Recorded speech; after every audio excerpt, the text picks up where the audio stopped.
albeit we often observe effects, the causes of which we cannot isolate or understand. If you will read Emerson's essay on compensation again, in view of what I have said about the law... Moto nyonso ayeba ke to observaka souvent ba effet ya ba cause oyo tokoki ko isoler to ko comprendre te. Soki okoki kotanga essai sur la compensation ya Emerson sur le gain, na kotala oyo na lobaki à propos ya loi ya force ya habitude ya mokili, okoki kozwa ebele mingi kouta na yango koleka oyo bozwaki liboso. Sikoyo na kopesa yo variété ya ba exemple lokola ndenge nini loi ya force ya habitude cosmique esalaka. First of all, let me call your attention to the fact that cosmic habit force fixes the habits of the electrons and protons of matter.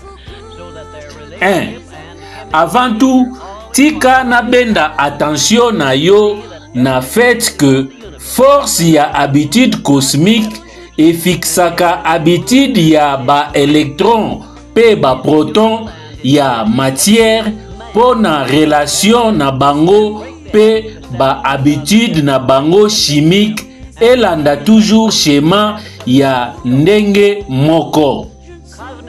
Na yango bomoni ke eloko nyonso na kati ya univers to mokili eyaka na se ya influence ya force ya habitude cosmique pe eloko nyonso esalaka mouvement pe existaka par schéma moko oyo echangeaka te pona libela a part mutu.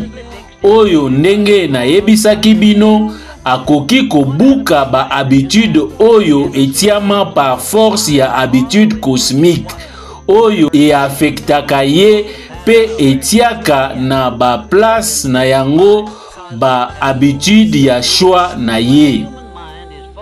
2. Cosmic habit force fixes the pattern of every form of vegetation which grows from the soil of the earth, so that each thing reproduces after its own pattern. A grain of wheat 2.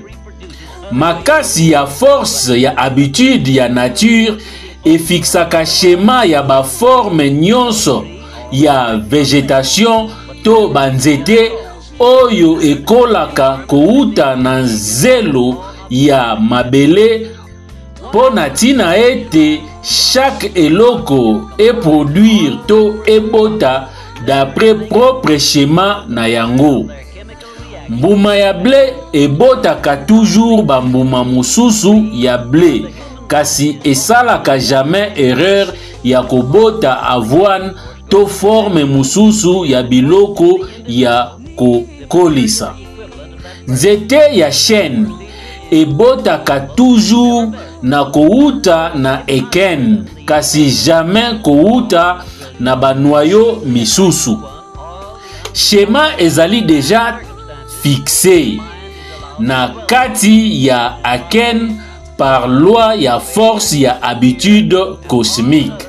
Atome moko ya hydrogène na ba atome mibale ya oxygène osangisi et produisaka toujours mai, jamais eloko mosusu, parce que schéma ya réaction chimique na bango ezala fixé par force ya habitude cosmique.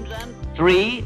When the human mind is focused on a definite major purpose, the law of cosmic habit force goes into action immediately and attracts to the individual the material equivalent of that purpose. 3. Tango makanisi ya moto ezali focalisé sur but ya monene moko précis, loi ya force ya habitude cosmique ekotaka en action immédiatement pe ebendaka epai ya moto biloko oyo ezali na valeur ekokana na but yango pe procédure ezali inexorable to obligatoire pe échangeaka jamais. Toutefois, rythme hypnotique to ya pongi oyo ezali application négative ya loi yango ekoajuste précisément pe ekoatire biloko nyonso pe ba circonstance nyonso indésirable oyo makanisi na yo ezali ko se permettre ya ko s'attarder to ko umela likolo na yango lokola pauvreté, santé ya mabe, échec, kobanga pe biloko misusu indésirable. 4. Cosmic habit force expressing itself through the emotion of sex is the means by which every living thing perpetuates its species. 4. Force ya habitude cosmique s'exprimaka yango moko na nzela ya émotion ya sexe. Ezali moyen par lequel eloko nyonso oyo evivaka et perpétuaka espèce na yango. Comprendre vérité oyo et oko comprendre malamu ba force irrésistible ya émotion profonde ya sexe, moyen par lequel nature ekreaka biloko nyonso oyo evivaka. Oko comprendre lisusu malamu pona nini ba objectif na ba but oyo ezalaka exprimé na maloba na se ya ba force créative ya minene oyo ya émotion ya sexe ezalaka mise en œuvre très rapidement par force ya habitude cosmique. Et oko comprendre pona nini ezali essentiel to très important ya ko yekola ndenge nini ya ko transmite émotion ya sexe na ko réaliser ba objectif na ba but na yo. 5. We sometimes hear people speak of successful men as being on the beam, by which they mean that those who enjoy success have established a success thought pattern in their mind. 5. Toyokaka tango misusu batu kolobela batu oyo balonga ndeti bazali likolo ya poto na kolinga koloba ke ba oyo bajuisaka na succès to kolonga basala kolonga na bango na nzela ya shema na kati ya makanisi na bango oyo force ya habitude cosmique récupéraki pe ememaki yango na conclusion logique na yango.